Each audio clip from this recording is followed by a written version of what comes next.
ഈ ഒരു ചോദ്യം ശ്രദ്ധിക്കൂ. If x plus 1 by x is equal to 5 by 2, what is the value of x cube plus 1 by x cube? x plus 1 by x ന്റെ വില 5 ആണെങ്കിൽ x cube plus 1 by x cube ന്റെ വില എന്തായിരിക്കും എന്നുള്ളതാണ് ചോദ്യം.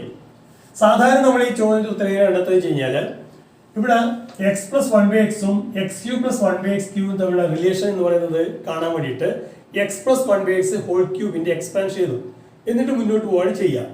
പക്ഷേ ഒരു സൂത്രവാക്യം പഠിക്കുകയാണെങ്കിൽ ഈ ചോദ്യ ഉത്തരം വളരെ എളുപ്പത്തിൽ കണ്ടെത്താൻ സാധിക്കും. എങ്ങനെയാ വെച്ച് കഴിഞ്ഞാൽ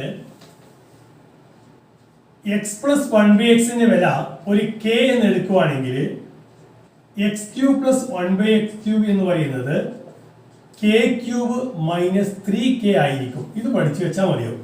എക്സ് പ്ലസ് 1 ബൈ എക്സിന്റെ വാല്യൂ കെ ആണെങ്കിൽ എക്സ് ക്യൂബ് പ്ലസ് 1 ബൈ എക്സിന്റെ വാല്യൂ എന്ന് പറയുന്നത് കെ ക്യൂബ് മൈനസ് 3k ആയിരിക്കും. ഈ ചോദ്യത്തിൽ എക്സ് പ്ലസ് 1 ബൈ എക്സ് എന്ന് പറയുന്നത് 5 by 2 ആണ്. അങ്ങനെയാണെങ്കിൽ X cube plus 1 by X cube എന്ന് പറയുന്നത് കെ ക്യൂബ് എന്ന് പറഞ്ഞാൽ 5 by 2 whole cube minus 3 into 5 by 2 ആയിരിക്കും.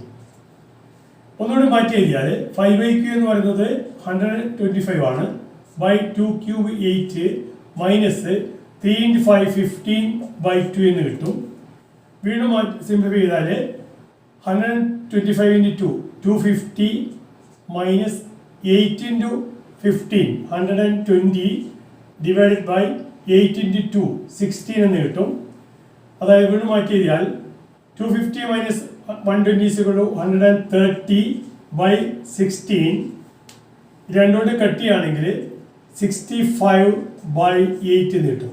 അപ്പോൾ 65 8 ആയിരിക്കും x cube plus 1 by x ക്യൂവിൻ്റെ വാല്യൂ ആയിട്ട് വരുന്നത്.